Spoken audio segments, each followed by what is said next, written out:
It must be a delay on the mixer, because it does look aligned for y'all. Congratulations, directing. Something's coming. This threat. An attack. Duty as director. Keep the Bureau safe. Did you hear that? It's the dead man. Right after the pyramid spoke to me, and it was just noise, and I understood every word. And this gun's alive. You know what? I'm happy. Happy to be here. Things have quieted down outside. Is it safe to go? I feel like if you have to ask that question, the answer is probably no. Kid Spanner, it's good to see you. I love the FMV director smoking dramatically while backlit and also dead. There's so much that we're wait.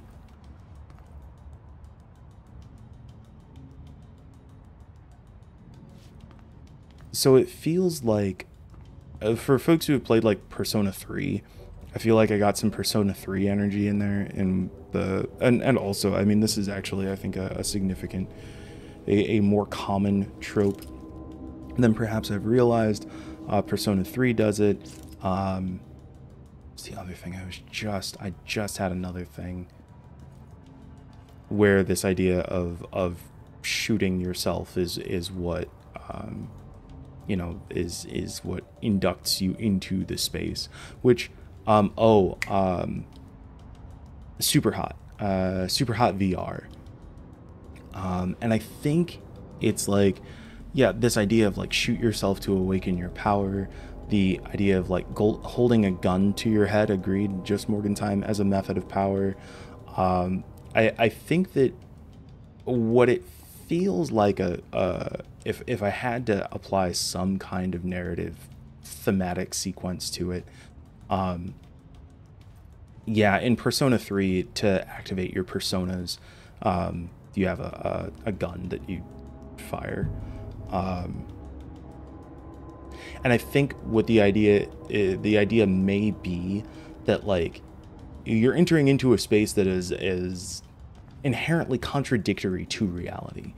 And so one of the oftentimes most unintuitive things that we would do is to shoot ourselves. Now, again, obviously there's a suicide content warning in this and exception in this conversation, but the idea being that like the whether it is a forcing the elements of, you know, into the world, whether it is this is a willingness to step so far outside of the bounds of what would be considered your standard issue life that it gives you space to accept whatever is happening in this sort of alternate reality.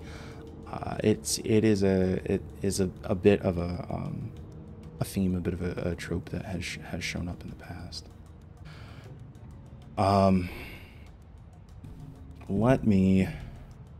right, we're gonna take a quick break because this sound delay, like legitimately, I've got like a second long delay between what's happening there, and I didn't realize until the gunshots in particular. And what this will mean is that we're gonna get into a firefight. I'm not gonna know that things are around me until I'm dying.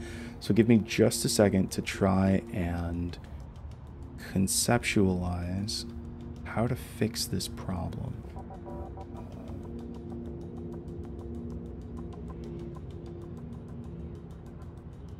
All right, so if I do this, don't have the monitor.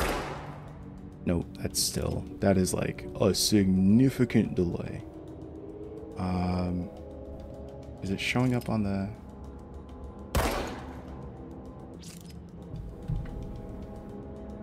Why? Another group count to 69?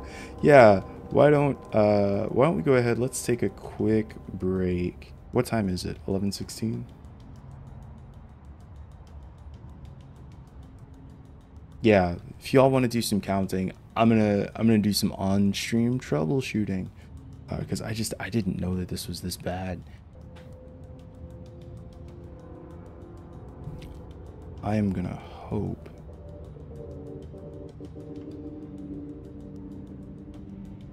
Did I just break a thing? All right, I've got sound there.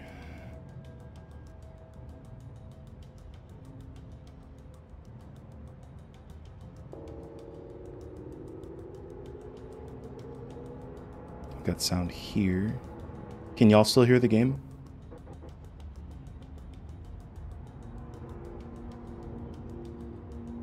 Okay, good. Game sound is still solid. All right, and how about... Yep, that fixed it. All right, so what I didn't know that I know now is that apparently when I listen to the monitor through my mixer, which is nice because it gives me like volume feedback so that I don't have to, I don't feel like I'm yelling all the time. I'm a little bit more conscious of my volume, but it does mean that we get a significant game sound delay, so I will have to keep that in mind for future. All right, GG's, folks. Thank you. Made it up to 30.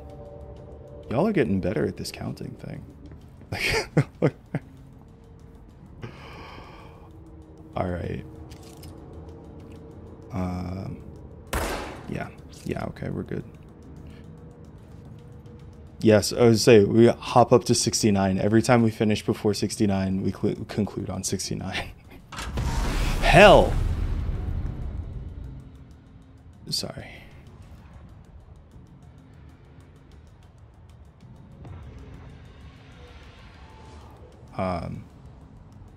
Even Bloom says best way to... Well, I mean, the goal of the counting is not for it to be the most efficient. The goal is to just have a good time, you know, and give folks something to do while I am doing something that is inherently boring on stream. So like,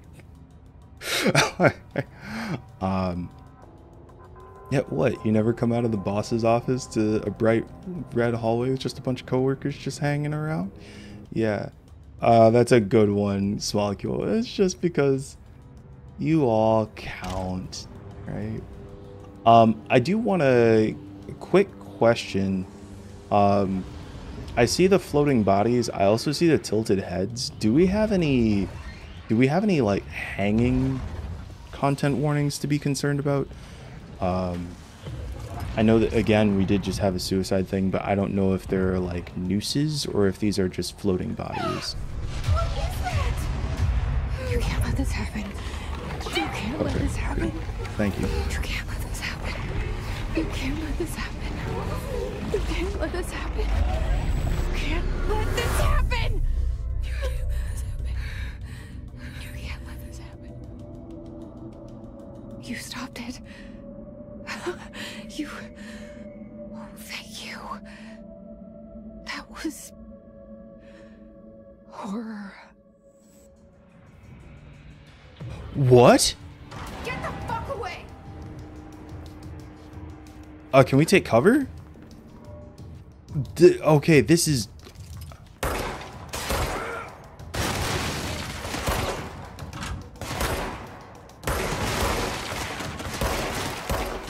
Oh my gosh. Oh, this is so cool.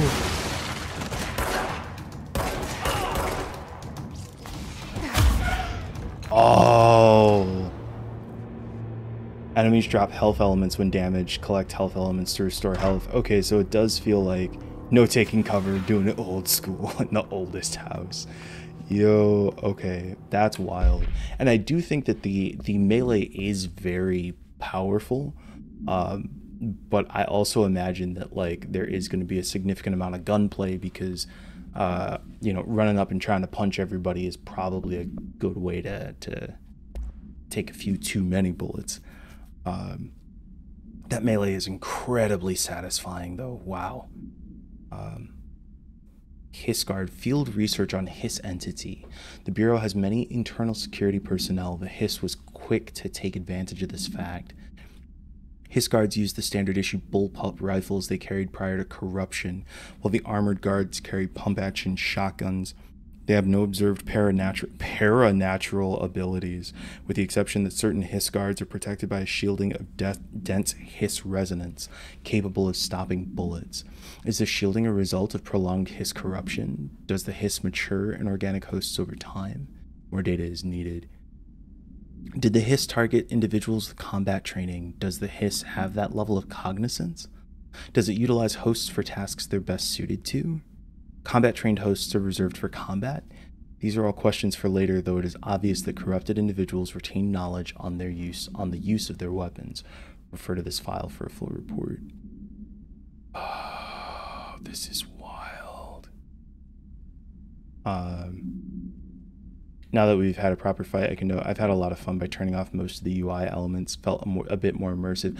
I am 100% down for that. So much is expected from the director, the responsibility, the privilege. It seems like we're the new director. Check out by the order of on that report. Which report? Compiled by Emily Pope. Order of Director Jesse Faden? What?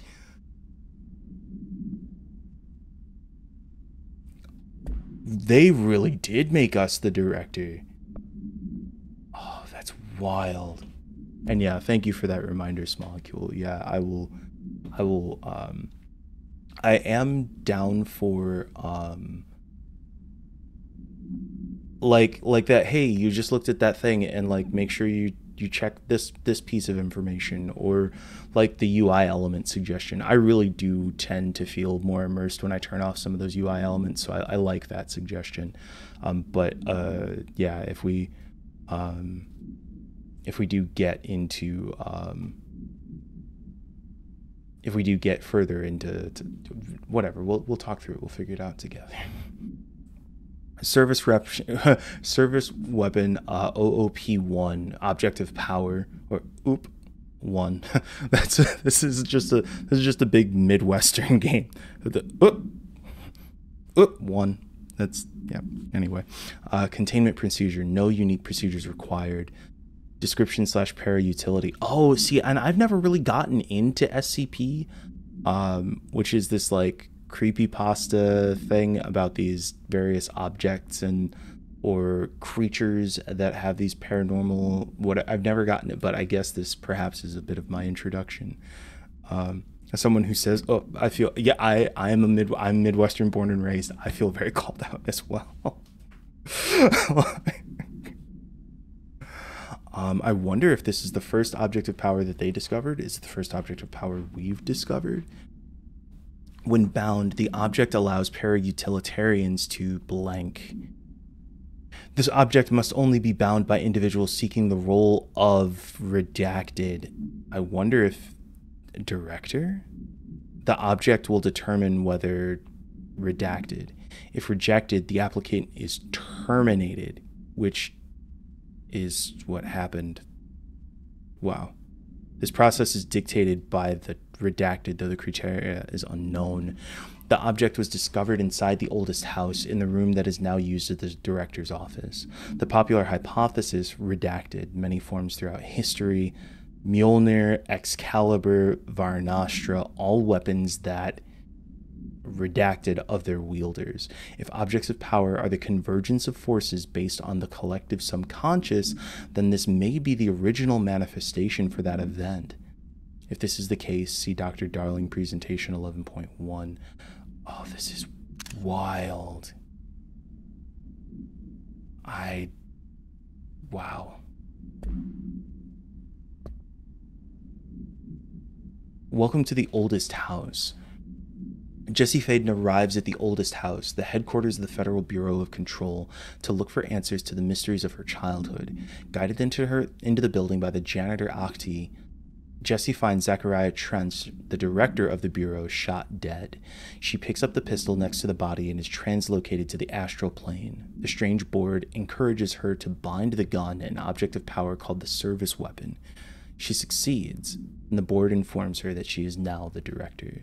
The part that hecks with me on this is the idea that Trench was the director of the Bureau, but if the Russian roulette that we were referenced to is supposed to be the determination of whether or not you are the director, then why?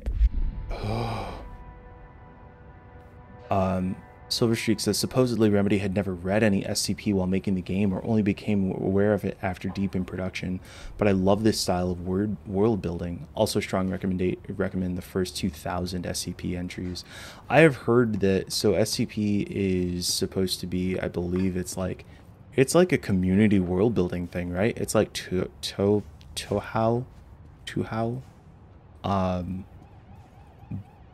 But it's like a shared universe that a bunch of people have created things for that become sort of collective narrative. And I think the part that makes it really interesting when thinking about it from this perspective is that it also gives us like this sense of, you know, things that do arise from what feels like a collective subconscious.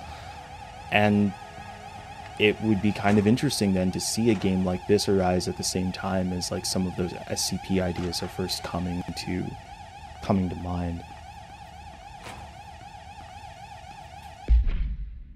Everything is a remix, they say. Filter to unread. Approved terminology reminder. Reminder regarding drafting any public-facing material while penning any notifications of death related to the Willow AWE. Please adhere to the following guidelines. Words or phrase to use in service of their country, regret, proud, or pride will be remembered. Words or phrases to avoid: Alaska, scissors, blood or bleed, loss, or apologies/sorry.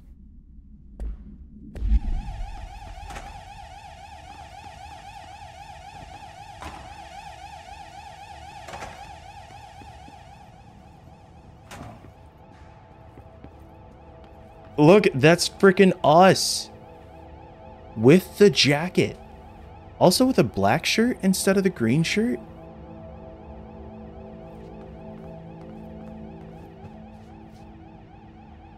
This is... Oh. Okay. I am genuinely curious. This lighting is hell.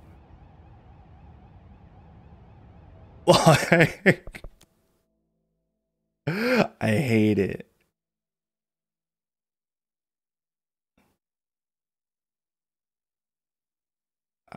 Thanks, I hate it. I'm still taking a screenshot.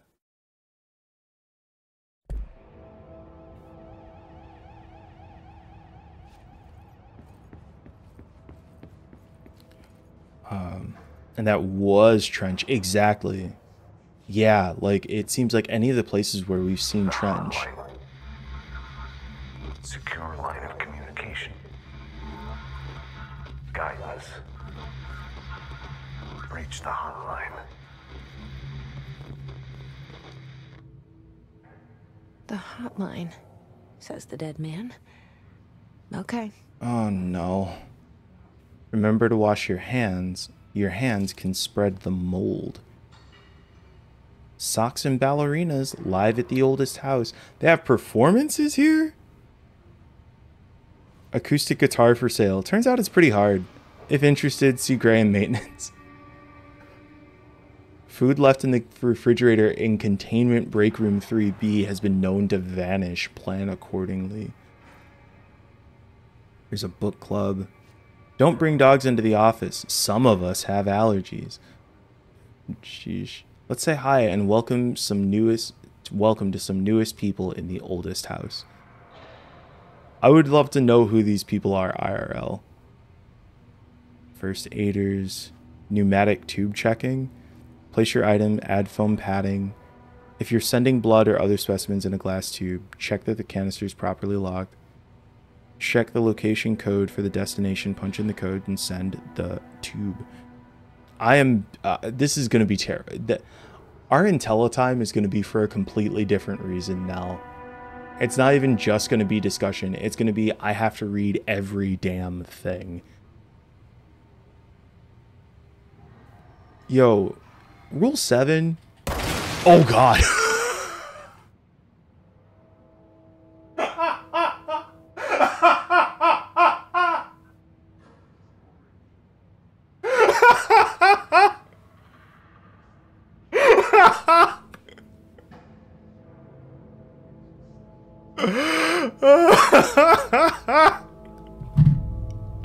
I do agree with Rule 7. Jesse does not agree with Rule 7. Jesse said, I'm the director, and if I drink the last cup of coffee, you're gonna come make the new pot.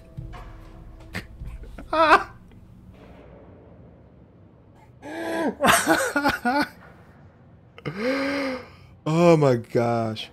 They were fairly common office etiquette rules, and Rule 7 was if you finish the last cup of coffee, make a new pot. I was like, I think that's a reasonable rule, and I was trying to say so. We don't like the rules. If we just shoot all the rules, then it's fine. We don't have to worry about it. Oh no, this game. Yeah, I'm gonna love this game for any number of reasons, aren't I? Oh my gosh, that's a great clip. Thank you, Silver. Oh my gosh. If you can post that on the clips in the Discord, I'd appreciate it.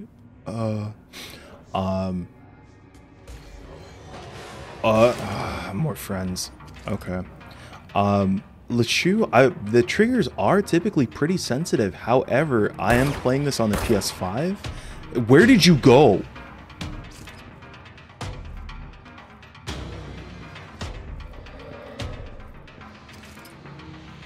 Oh, even hearing just the, like, inconsistent pacing in the music. Oh. Okay, I guess the one friend decided one was never mind, didn't.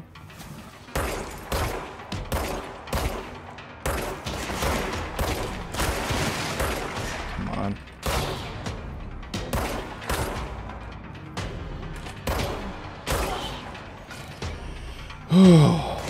Right, these folks, they're like, wait a second, you did not refill the last of the coffee. We will make you pay. It really is so interesting how disorienting everything is, right? Like the sense of, wait, we got undefined reading.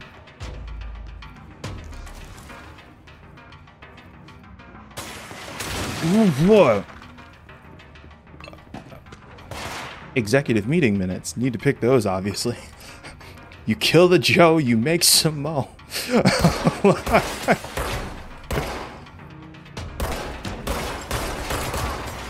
The destructible environments in here too, like, are just... Like, look at this.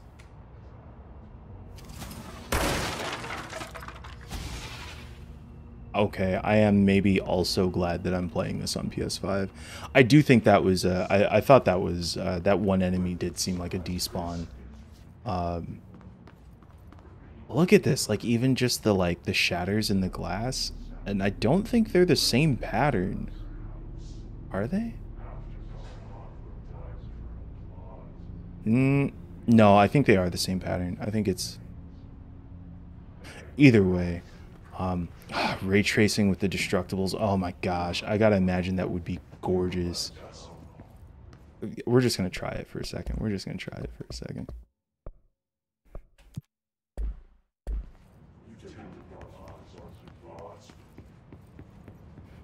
30 frames is just not as fluid, but...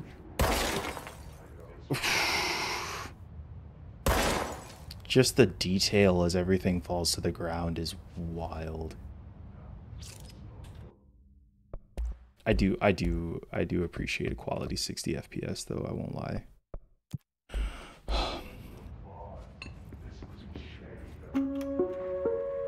Reminder, if you experience an unanticipated building shift, follow these simple steps. 1. Search the room for any altered items or objects of power. 2. Carry the altered item or object of power to the nearest safe room. 3. Wait for Bureau staff to find you and the object. If there are no altered items or objects of power in the vicinity, then reach your supervisor via the nearest intercom and await further instructions. Thank you for your attention. The absolute, the contrast, and this feels a little bit like Kentucky Route Zero, where we're dealing with this absolutely strange situation, and part of what creates these elements of strangeness is the banality of all of the situations that surround it. Like, here we are in this giant paranormal gunfight with floating bodies and all of this stuff, and then it's just like, if you should happen to experience this issue, please contact your director immediately. Like, it is more disorienting because it is as if the context in which we experience these situations is in inherent conflict with our situation. All of this is about a sort of breaking of what is that computer always sideways? But it feels like there's just so, even now where I'm just like, wait a second, did that change? Like I turned around and the computer and just the little, okay, I was like, no, it didn't. Anyway, so that is part of what makes this unsettling. It would be unsettling on its own, but in a outright horror movie, which is interesting because Jesse says this is horror. By the way, here's our office rules of conduct: speak in moderate volume, no personal calls, no food and drink around bureau documents in the copy room, no using the photocopier for personal projects or the 3D printer or the bureau stationery. Wear the access badge at all times. No discussing confidential projects out loud. The first one to finish the coffee pot makes a new one. Jesse's really not about that life. Like, so I feel like somebody from accounting was like, excuse me, director, I noticed that you drank the last cup of coffee, and it seems that it's not. I'm just saying that, like, it is office policy. And Jesse's like, I'm never gonna hear that ever again.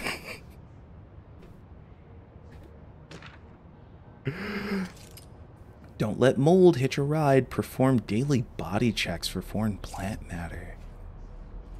This is wild. Shakes their fist at you as an accountant. Small. I'm sorry, small. Also, I know we appreciate accounting. We do. I can't do accounting. This is fair.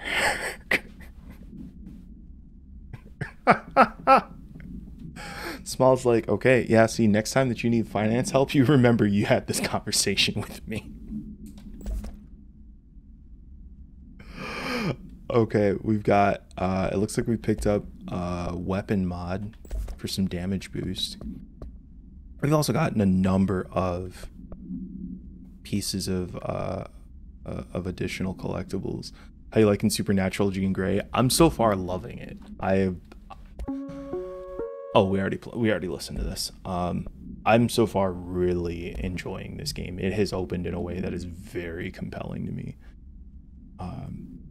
Federal Bureau of Control agenda items for next executive meeting. Rising costs of awe response. Update on mold eradication efforts. Upcoming annual salary review. New supplier of coffee filters to be found and vetted. Please come prepared. Thank you for your time. Again, just the pure feelings of near triviality. And right, this is a federal agency dealing with these absolutely wild paranormal circumstances. And it's just like, here's our just like next executive agenda meeting. By the way, we also need to talk about the coffee filters. The old coffee filter's not really doing it. the thing that is sticking out to me is how frequently we're seeing the mention of mold eradication. And I'm curious whether the mold is going to be attached to the paranormal events that we are seeing, or if we find out that the mold is just, it's just mold. We just got a mold problem. And we need to take care of it, just like we need to take care of these giant SCP monster garbage scenarios. Someone who works in government, this feels very accurate. I can only imagine. And Reynald also says, quite accurate indeed. Just the ways that you must, and I can only imagine, especially if you're working in like particular sectors, the ways that you have to deal with things that to you become fairly standard issue. It's not that they're not still important or not still relevant, but they don't hold the same sort of shock or the feeling of weight that they might to somebody else who doesn't usually experience that. I used to work in hospitals, and when I would spend time working with folks in the ED, in the emergency department, it was very interesting. Or like I worked in lab, so seeing the ways that people would talk about urine and stool and blood and all of these things, and like they'd just be hanging out at lunch talking about a freaking like a sputum culture or whatever, and I'm like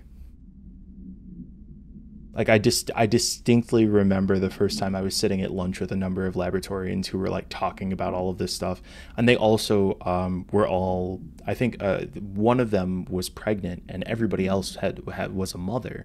And so they were talking about like childbirth things and lab things. And I was just like looking at my salad like, well, it was a great concept.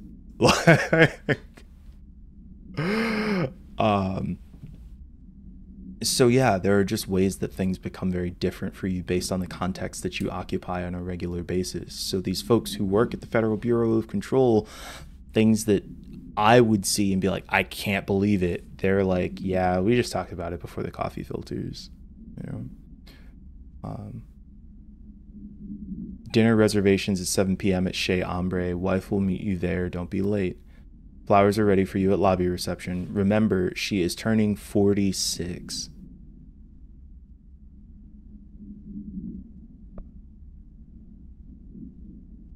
It's interesting that, remember, we had that reference of using department stationery only for official business, but not all of it.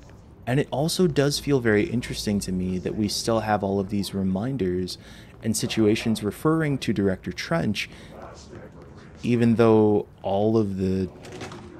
Do I want to go in there yet? No, I don't want to go in there yet. That seems like a bad idea. Let's not go there. Shelter. Maximum occupancy 6 persons. An M72 shelter.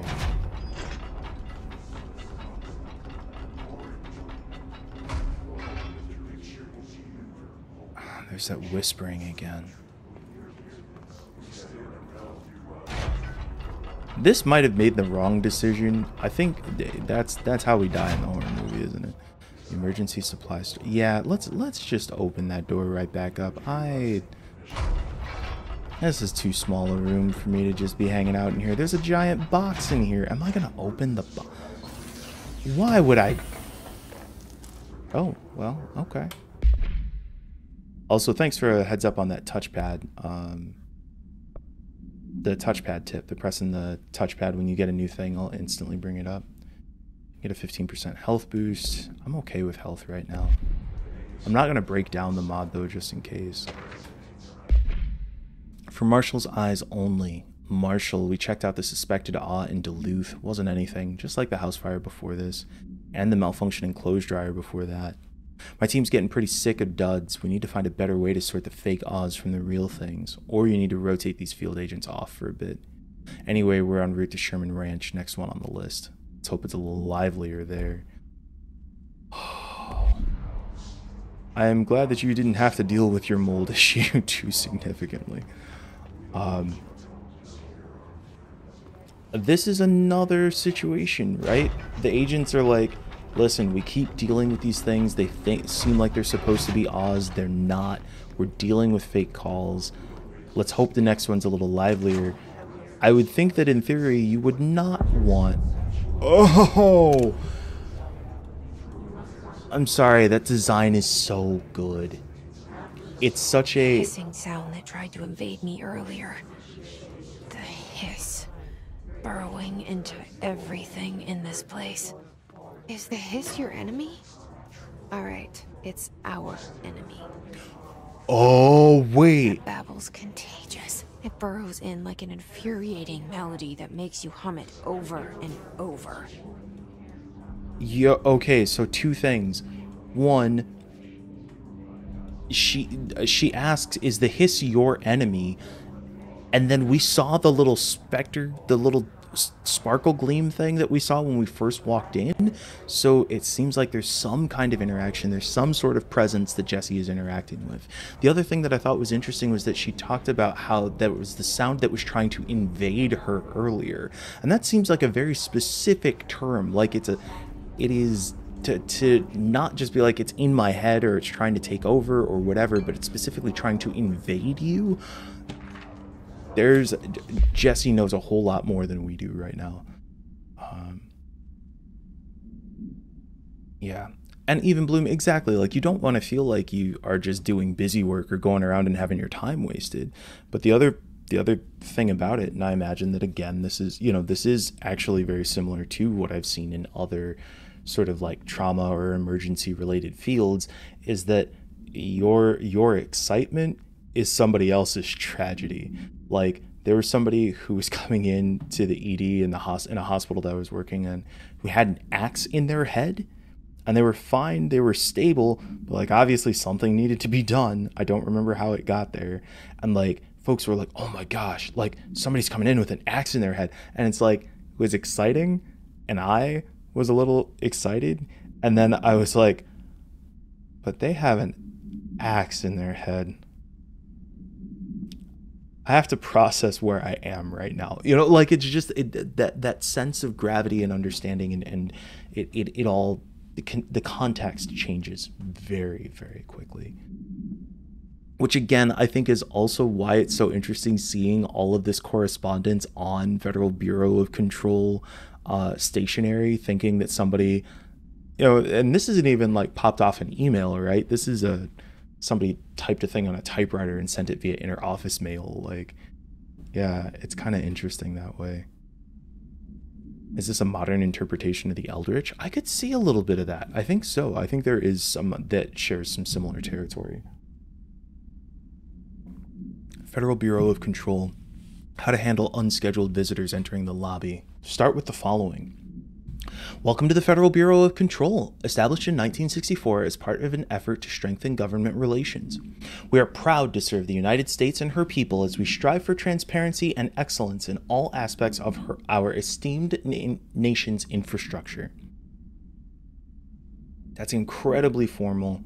And also keep in mind, it does have some of those words, proud, pride. We're definitely seeing a lot of that like patriotism here. That feels like it's supposed to be carte blanche running over a bunch of things. If they do not leave, ask them these questions. Are you here to see someone? Are you from New York City or just visiting? How'd you find this place? If their answers are sufficiently harmless, explain that this is a secure federal office and that they'll need to leave.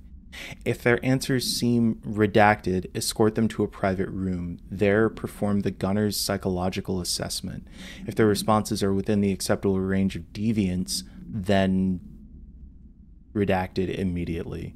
Remember, there's no such thing as too suspicious.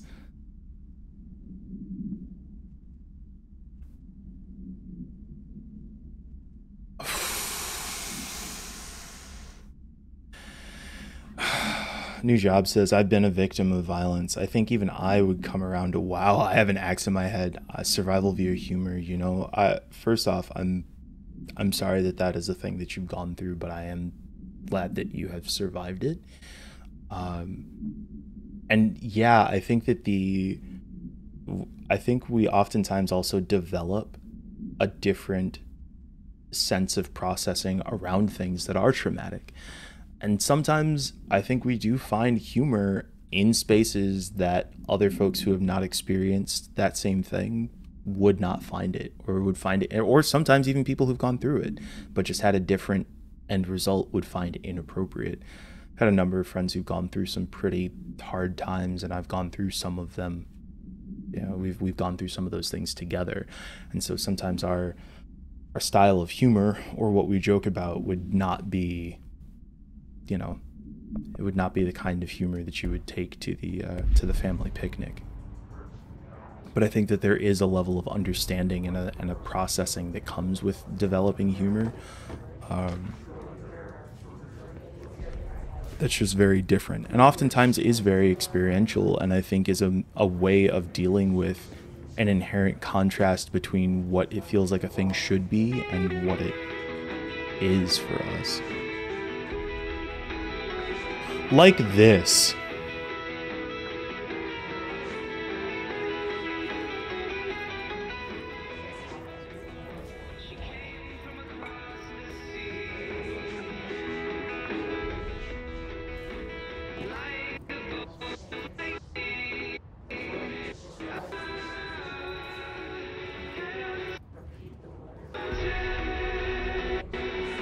Okay, we're just gonna let that go.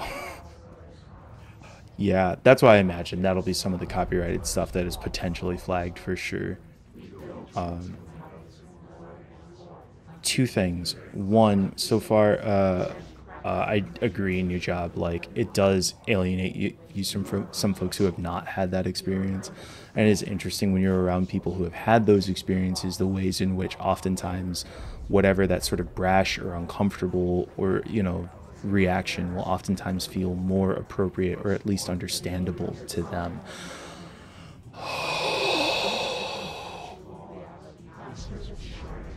And yeah, I think that that's really important. Yeah, this matches the name of the bureau, which is sinister to me inherently. Control is not a good word. I think, yeah, oftentimes control is, especially when implemented by like an agency, is a watchword. THX says, so far we've seen the unscheduled visitors to the lobby are given the director job, right? What the? This is, I mean, this is like sort of the main game monolith. They knew what they were doing in the first few minutes of this game. Like, I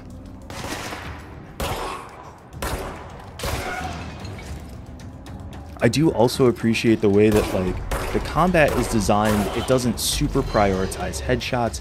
It does, as somebody brought up earlier, feel very much like it prioritizes this run and gun feeling. It's not a big decrease in oh, whoa, get out of here.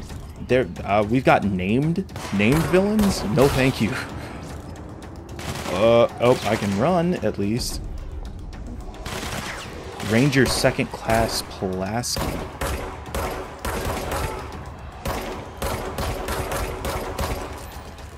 Oh, gotta recharge. Come on.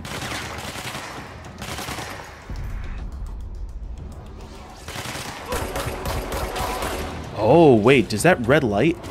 Must cleanse control points. An enemy. Corrupt. Spreading. Cleanse the control point. What does that mean? Help me fix it. Also, Jesse seemed to be totally down with just like hearing from a dead person and being like, all right, yeah, we'll deal with it. That's fine. Can I, what was the thing that I wanted to, okay, I do want to try and turn down some of those UI elements. Interface, maybe, was that where it was?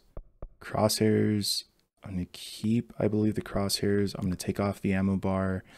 I'll keep the low ammo warning. I'm going to take off the mission overlay, the loot drop icons. We're going to hope that it still points them out. Item pickup notifications, I think I'm okay with. Health and energy bars. We're going to see. Friendly energy bars, enemy health bars. Target indicator.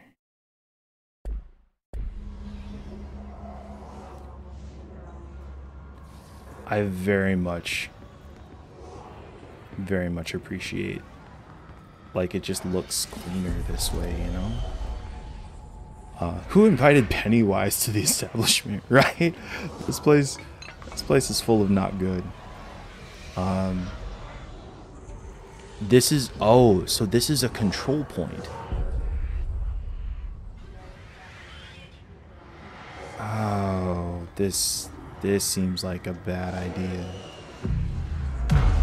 Okay. Clemens control.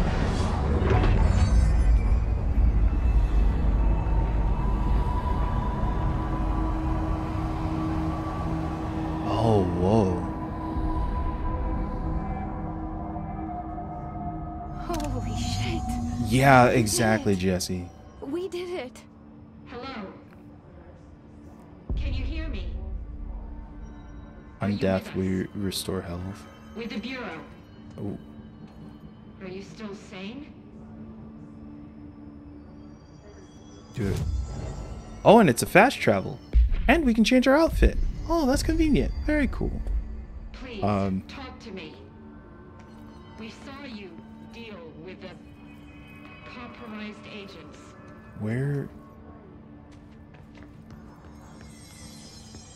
is it? In here? Is it safe to come out? Yeah, okay. I think Jesse is currently focusing on surviving and putting off freaking out about the dead person until later. I actually think that Jesse is completely adjusted. Like, I think there are elements about this that are strange, but also she's been looking for this place for years. I think there are ways of existing in this space that Jesse's just inherently comfortable with because she carries knowledge to the game that we don't have yet. And so there are elements of this and Jesse's either concern or lack thereof that to me are more signposts of what are the things that I'm misunderstanding or not ready for as a player. Because Jesse is bringing a significant, you know, when she walked in for the, again, to apply to be the assistant janitor, no, she wasn't. Whether, and Oxy seemed to, whether that's their code word for you're applying for the director position or what, there's definitely something going on that they are privy to that we're not yet. Released articles: Masao, Lil, Ann Lynn, Sebastian, Jenna can be taken for reuse. Oh, this game is so captivating to me. Free thing, house memory. What are those assets? What do they do? Research on urban legends. Urban legends are believed to affect the creation of altered materials, but can also dictate the characteristics of an AWE, an altered world event. Urban legends are understood as the modern evolution of Jung's archetypes. We recognize certain redacted, informed by our own, redacted, and popularized by our media. We have additionally proven that urban legends can even be artificially redacted in popular culture using Redacted, our Bureau-made anthology television program. So I'm guessing injected into popular culture. So this is essentially them creating paranatural ammo by saying this is a story that we're going to. So it's like the collective unconscious or the subconscious seems to carry a power for putting things into being, which is true. And is something that I think that we've experienced significantly in our post-truth era right now. The reason that the reason why lies, why misinformation, disinformation is so strong is because there is such a potential for so many people to believe it and act on it.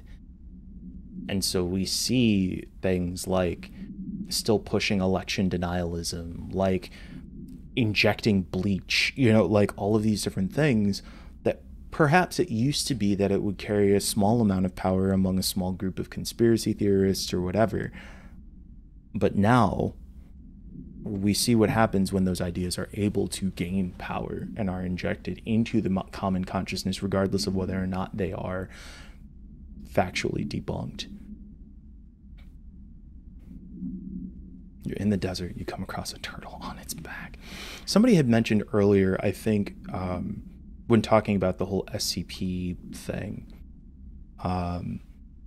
who I think it was Just Morgan Time, was saying like, yeah, it seems kind of hard to believe that they had no idea about SCP before, you know, they got super deep in with as significant a meme as it was, or significant as significant like a meme and a cultural touch point it was at the time. And on one hand, I would say like I could totally get it, especially depending on the size of your team. On the other hand, I will also admit that I only just found out about SCP like a year and a half ago. Like I had no idea. And I do think it is interesting how large the world really is and how much media there really is. And also the idea that like, it is interesting when you look at, I can't remember, I think his name's Kirby Johnson, has a series called Everything is a Remix. And it will talk about different ideas that pop up at the same time, even though they really didn't have anything to do with each other. There are just ways that sometimes ideas are prevalent in our consciousness in different times and different places. But it also is totally possible that they're like, we knew nothing about this. So yeah.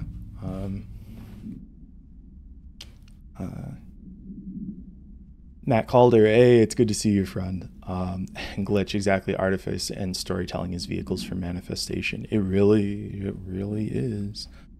Oh, okay. So Coal Digger, all right, thank you. So is bringing us back that says, yeah, we do have inspirations like Jeff Vandermeer's Annihilation. House of Leaves was a big inspiration for Sam at the beginning, and the SCP site. Okay, there we go. Thank you for bringing that in. That does make more sense. Glitch says, SCP is a collaborative storytelling thing, though the idea of a collective narrative feels relevant. We're in the control world that helps reifier realize it. And that is, I think, what makes these sort of collective storytelling scenarios significant, right? Is that like, we have these opportunities for multiple people to contribute an idea, and then we also have people who have power to establish sort of their own canons to be able to give a piece of concreteness. But you also appreciate that, for instance, like, this is not an attempt to canon SCP. This is not determining which parts are and are not okay. I hear that there is discussion about that, and there's also a card game, a solo card game, which I'm actually kind of curious about, called, I think, Into the Backrooms, that is supposed to be inspired by SCP, that I keep getting advertisements on Instagram. And I shouldn't have said it into this microphone because now I'll get more. But yeah, I think it's really interesting to see some of those ways that all those pieces tie together. And yeah, no, please don't apologize for coming in hot. I am not familiar with the Babadook. Have I seen the Babadook? I don't know, but it definitely does feel like there's some ties there. Matt says, one of my favorite examples of this in other media is the Dresden File books. The church has the Shroud of Turin that they know is fake, but so many people believe in it, and that it's real and it has actual holy power. I mean, and honestly, like, I think that this even ties to, for instance, American Gods, where Neil Gaiman's story, where it's like, there are gods that have existed over time, but they rise and fall in power based on the amount of worship and attention that they get from the people who exist. And so I think there's always been, and perhaps we conceptualize this idea differently in a modern context, but I think there's always been a sense of power comes from people and their belief in a thing, in an idea, in a person. So it's really cool to see the game like take a concrete version of that and inject it into the space. Let's see, once the seeds are sown, human imagination exacerbates the details. Certain paranatural phenomena contain clear elements of popularized folklore. Altered world events that only occur on redacted A pair of scissors that consume see, scissors are one of the words we're not supposed to mention in the thing. A pair of scissors that consume human redacted through 2 punctures on the redacted. These details, living in the minds of so many, have been given strength through belief. Wait a second, could that be like a reference to like vampires, for instance? Like there's a pair of scissors that somehow consumes human energy through punctures on the neck? Urban legends are not just stories for children, they are paranatural realities waiting to happen. Refer to file 4-93-6942 for full report. Little Gods from Discworld is like that too. Yeah, I have heard that the Discworld novels are really interesting, and I have not read them and would like to. This is the only game where I implore folks to read every bit of documentation you pick up. Honestly, yeah, it's gonna take us so long to get through this game. Like, we were supposed to just go and open the door. There was somebody asking, is it okay to come out? And I was like, sorry, I've got exploration to do first. I don't know if I'm actually gonna get to come up here.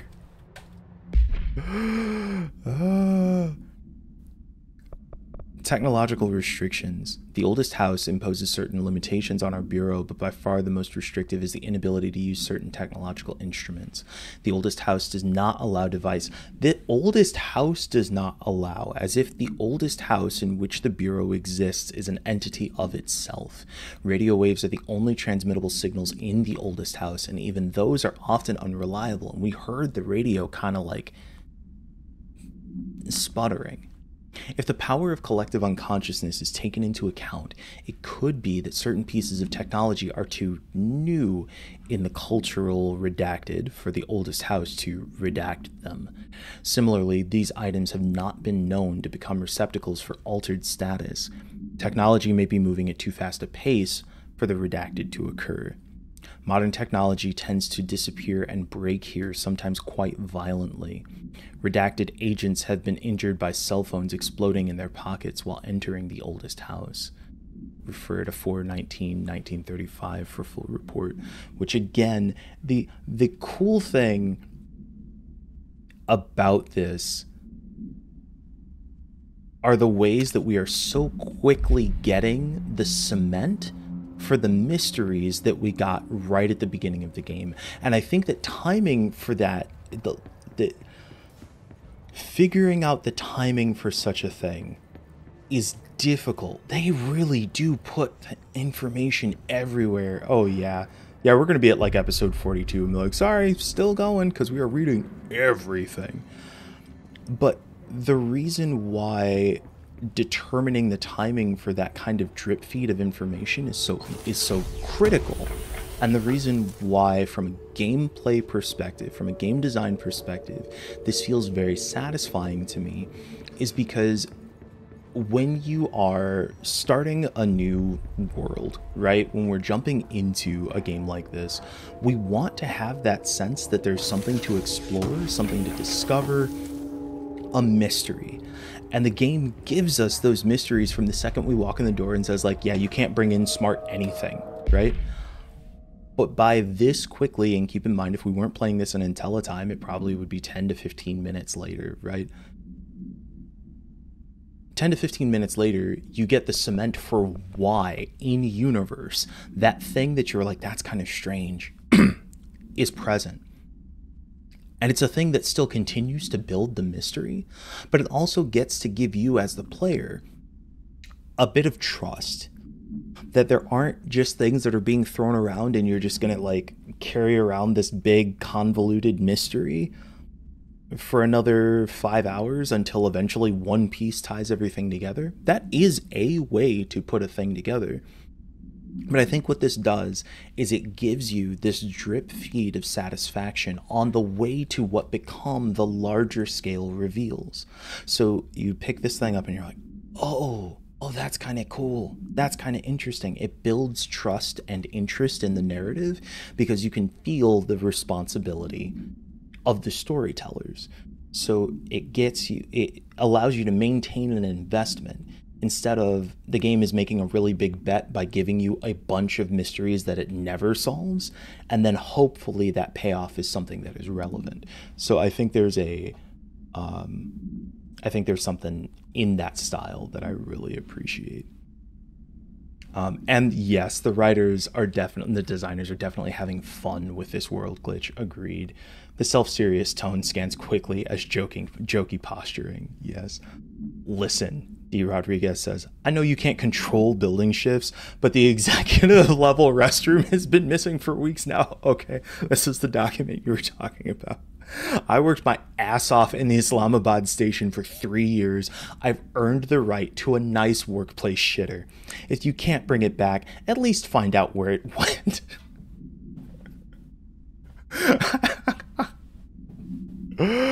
Oh, that's solid. And again, just that constant juxtaposition of government office banality with what the fuck is going on.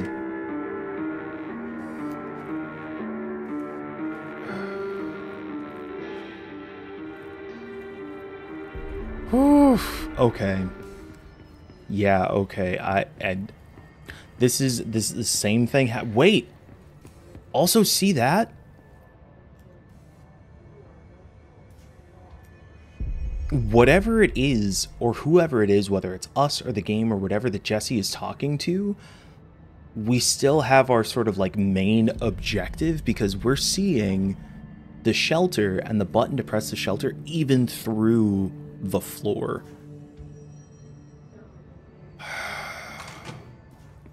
I'm still walking around and exploring anyway, because I'm just not sure. It's so interesting, and then you hear what I think is the hiss, that, you know, that sound in the background, and sometimes it feels like it's about to be so clear, like I'm actually about to understand the words. And I know it would be a rough double whammy, but there's a part of me that really wants to play Hellblade right now.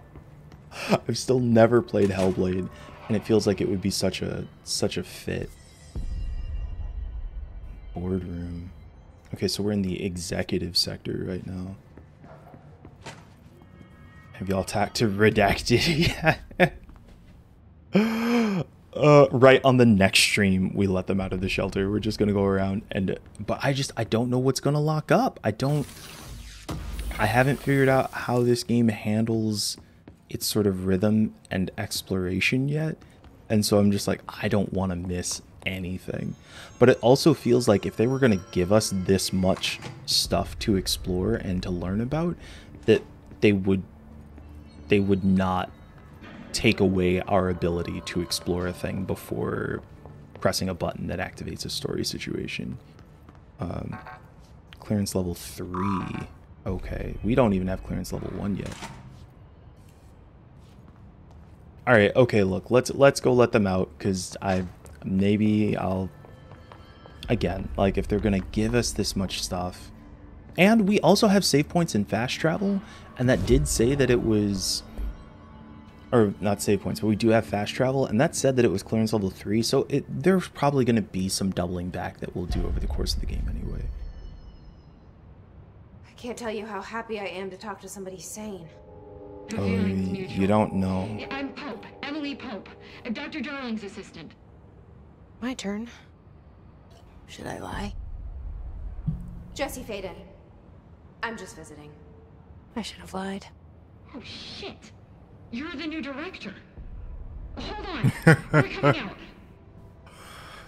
Oh no.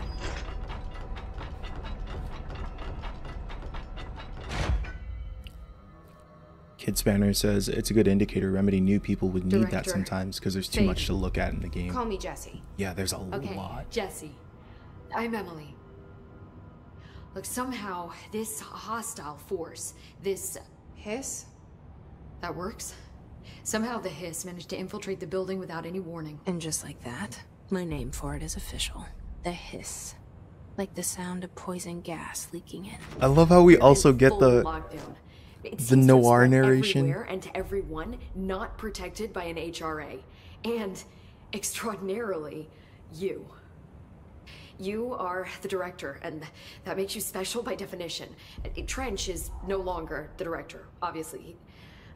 I'm sorry, I'm talking too much. This whole situation is just a lot. Is Emily a vampire? Trench is dead. Shot. Ah. I found his body. And the gun. Do I tell her it looked like a suicide? The service weapon. Also, and this can sound crazy, but he keeps appearing to me. Does she look like scissors? Saying things. It's hard to make out, but he told me to cleanse the control point. Push the hiss out. The whole room shifted around. You did that? And you entered the building when it was already in the lockdown before you became the new director? How? I'm not ready to tell her about you yet. A janitor let me in. I love it. This is fucking unbelievable. I can't even... Look, Jesse, I have a million questions, and you probably have a million more. Like, do you know my brother Dylan? Not yet. But there's something I need to ask you to do first. If you can cleanse a control point, then you can maybe cure those infected or possessed by the hiss. Because if that's possible, our options are very different. Emily Pope. I don't know her, but I like her already. She's the opposite of the faceless agency I've blamed for what happened to me for so long. But I can't trust her yet. Or rather, the Bureau she's a part of. Yes. I can try. I'm speaking for you, of course. We can try it together. Okay.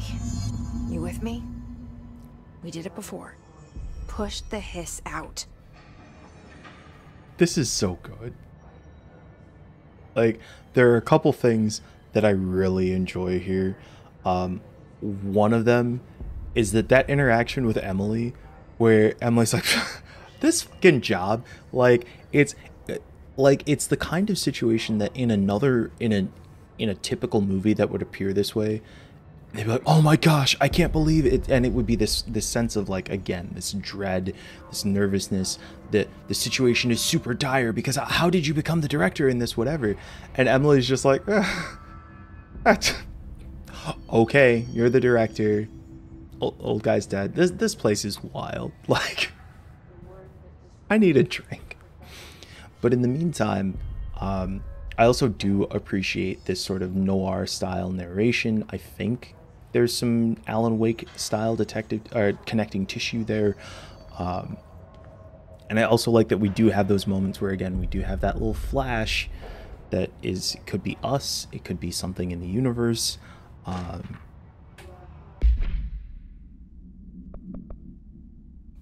The amount of ennui in this game and people annoyed to be dealing with paranormal bureaucracy, it really is. It is 100% just like, still a government job. If Outer Wilds hadn't come out that year, Control would have been my game of the year. If this came out the same year as Outer Wilds, oh my gosh. And Reynard, I have that same question. How much of this is her talking to us, and how much is it her talking to something in between us? I'm still very curious about that. Yeah, and yeah, that's interesting. Emily's the actor who plays Emily is on The Young and the Restless now. I used to watch that when I was sick home from school. Examination of paranatural topics. Control points are at locations that the Bureau has identified as being vital junctions of the oldest house. When the appropriate harmonization devices are arranged around the control point in the redacted arrangement, the surrounding area will not experience any unforeseen building shifts. These control points are discovered by redaction detection of an unobstructed ping using the redacted within a 37-foot radius. Numerous researchers have attempted to define control points, calling them nerve junctures or redacted or vulnerable spots of the oldest house. The common factor in these theories is that control points are susceptible to external influence, which allows us to stabilize the oldest house and work more confidently inside it. Theoretically, this technology could be extrapolated to stabilize the oldest house as a whole, but testing has found that certain parts of this building refuse to be redacted.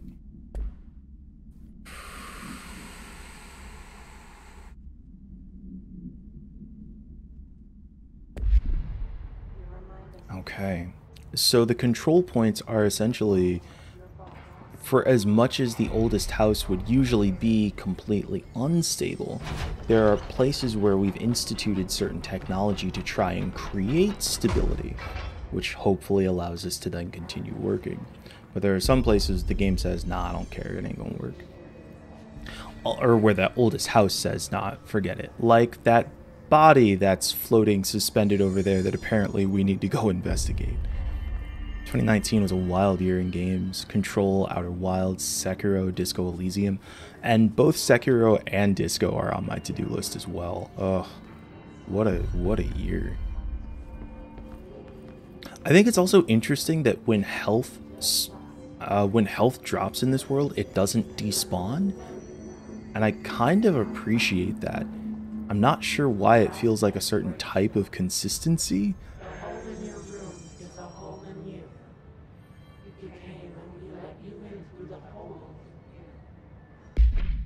A hole in your room is a hole in you. That's really interesting. The hole in the room is a hole in you. When we talk about, again, that metaphor of the poster in the cell, the hole in the room, the cell is our consciousness. The hole is what, yeah, okay.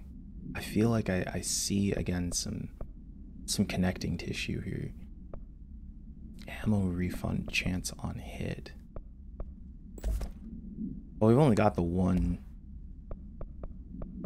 I'd rather keep the damage boost. Right, you'll realize there is no spoon. And yes, exactly, Metathulu. It makes the health feel like a part of a world instead of just like a game element. Jesse, why?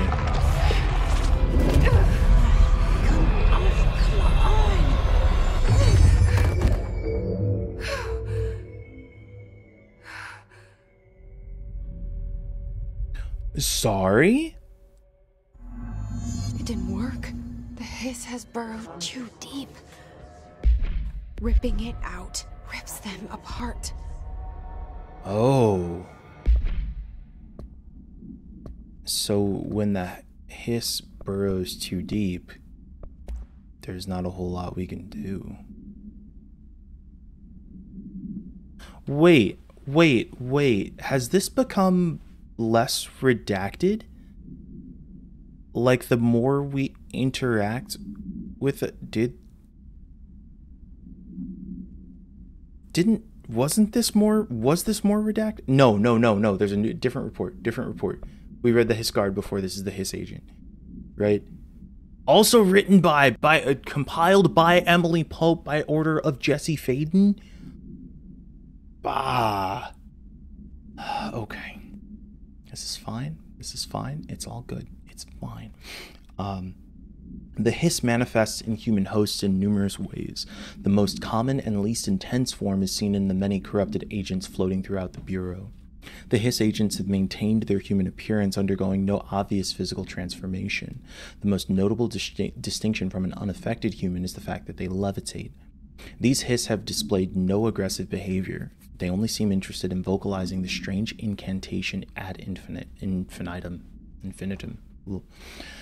Perhaps these vessels are only meant to propagate the hiss corruption, like spores or Wi-Fi boosters. Or are they cocoons preparing to enter their next stage of evolution? When attacked, hiss agents appear, perhaps entering a state of invisibility or undergoing a transformation into a purely resonant form. Research is ongoing.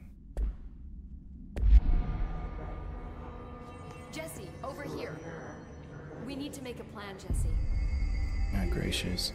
So we can see that everybody else has these little jackets, these little vests on that apparently keep them from getting infested by the hiss, but we're resistant to it. I can't cleanse them. I saw.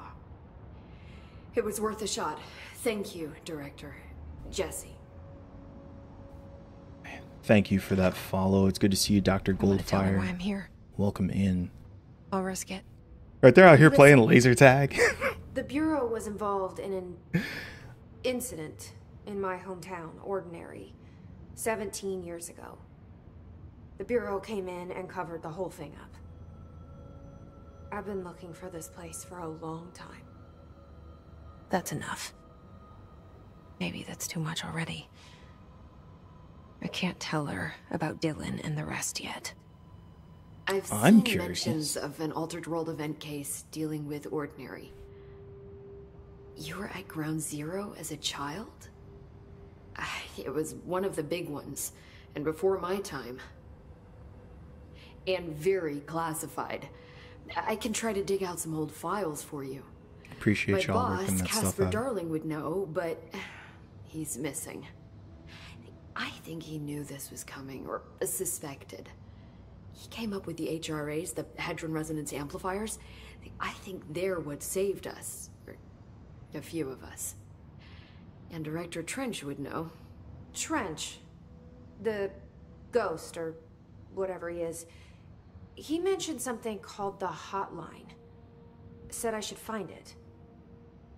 It's another object of power, like the gun, an old Bakelite telephone. A direct line of communication between the director and the board. Maybe he can talk to you more clearly through that. I mean, Trench has years and years of experience. He might know how to destroy the hiss. Where is the hotline? It's kept in the communications department through the mailroom. It's part of this sector, so we can access it even with the lockdown in place. We'll get the door open for you. Okay, that's my next stop. That's Tomasi's department. He's the head of communications. I don't think he had an HRA. He kind of made a point about not wearing one earlier. Keep an eye out. Again, it just sounds so They call me typical. the director. But that's not me. I'm not a director type. I'm not a leader. Why am I here? I think you already know. Yes, I came for my brother, but there are other reasons too. I said I was looking for answers, but I might never understand them. I'm not looking for proof. This is already it. More than enough. No matter what they told me all those years, I know it's real now. I didn't imagine this. I want to be a part of this world. What scares me shitless is that I finally found it. Only to see the hiss destroy it all.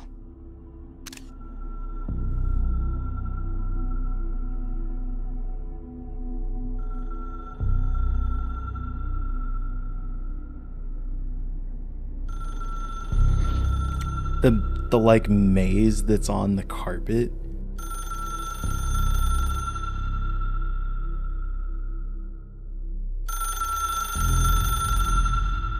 Look, I know this is all new to you, so don't hesitate to ask me anything you want to know. There are no stupid questions. Welcome The to door the to the comms oldest department house. is just outside the boardroom back in the lobby. They should have gotten it open by now. Follow the signs to the mailroom. You can get to the hotline containment chamber through there. Good luck, Jesse. See you back here once you have the hotline. That's such Thanks, Emily. that's such a good point for like the end of an episode.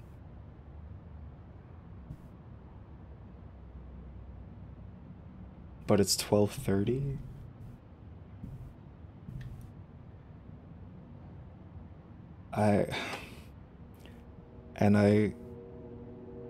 It's only 12:30.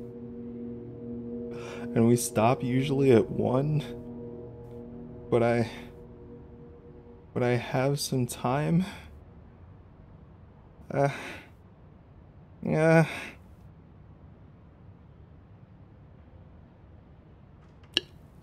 I kind of wish this game did the episode opening and closing. I didn't know Alan Wake did that.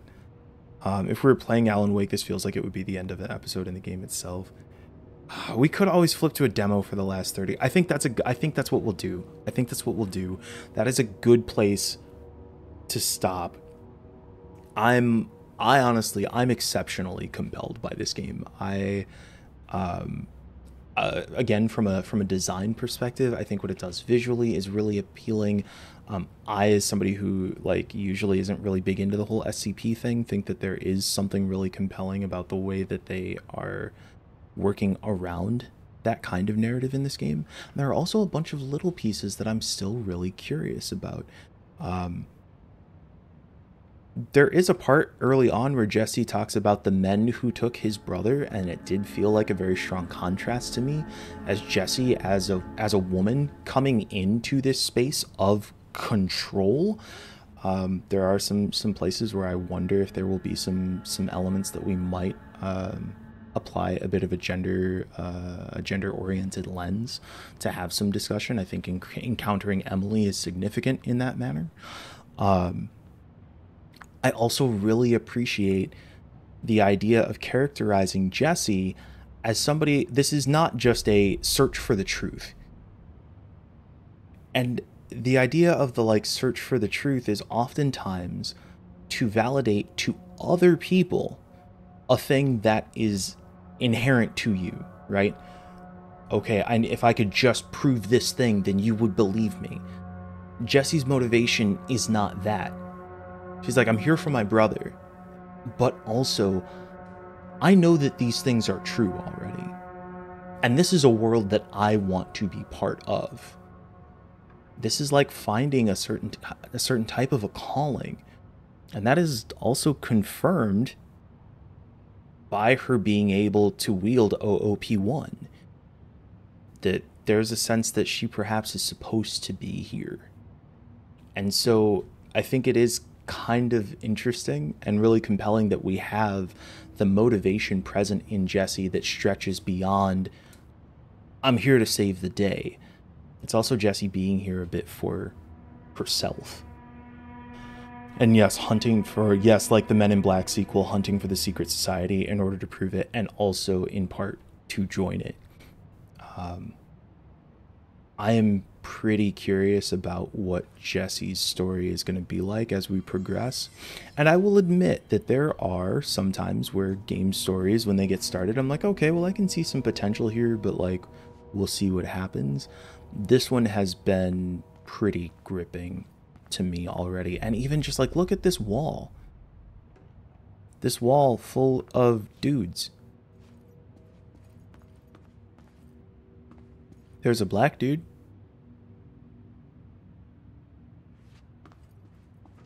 But dudes. So the idea of there being, and again, I do think that it will be significant to think about this idea of a woman being